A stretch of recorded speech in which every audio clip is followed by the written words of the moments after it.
All right.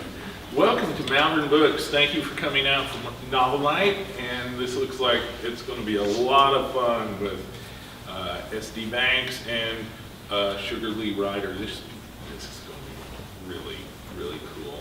But before we hear from our featured writers tonight, we start our novel night with a book talk from one of the employees here at the store. And you guys are really lucky because you get to hear from the manager of the store, Becky Garcia.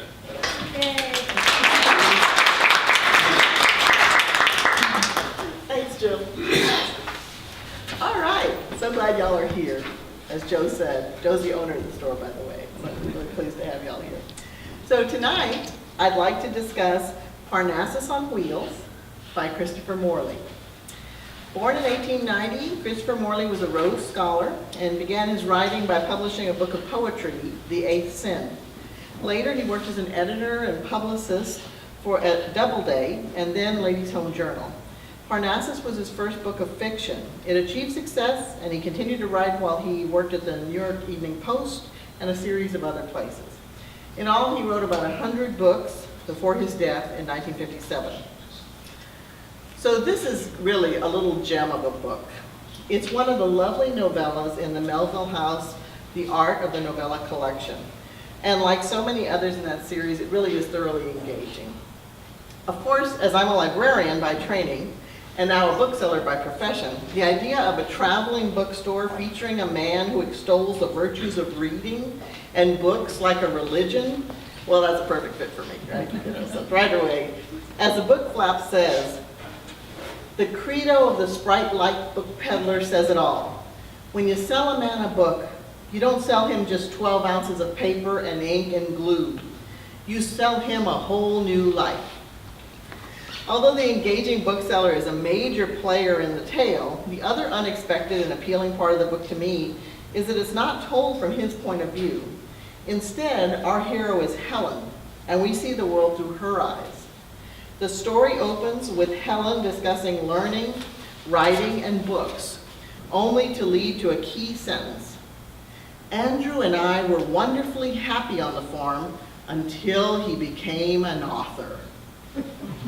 I assumed that to mean that Andrew was a frustrated, unsuccessful author, but that was hardly the case. It was his success that made him embrace his newfound fame and journey forth as he would.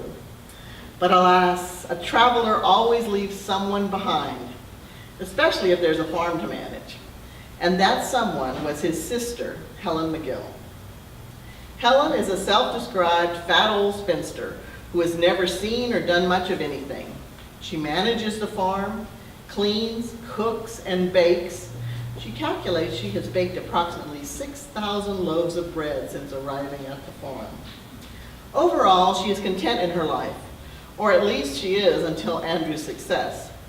Since then, besides working hard, she spends much of her time alone. And even then, she doesn't realize her discontent until a traveler, a funny little man with a red beard, turns up at her farm, riding a bookstore on wheels, being drawn by a horse named Pegasus. This man, Roger Mifflin, wants her brother to buy it all, the whole outfit, and she panics at the thought of Andrew having yet another reason to leave the farm. The more the bookseller talks, and he has a gift for words that exceeds anyone she has ever encountered, the more she knows Andrew will be unable to resist if the man were still to be there when her brother returns from the market.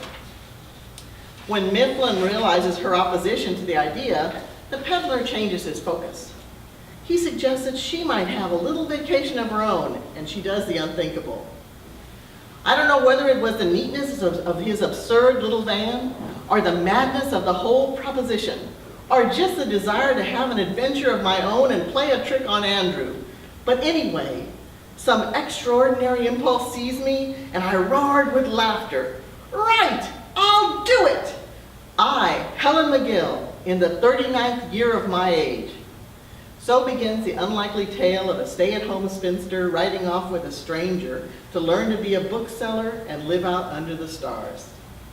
Published 100 years ago, this prequel to The Haunted Bookshop is a charming tale that incorporates an unlikely love story within an on-the-road adventure.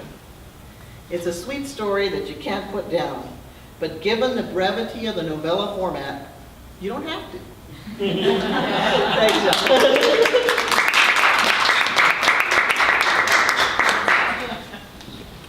Oh, which of y'all would like to read first? We never did ask you.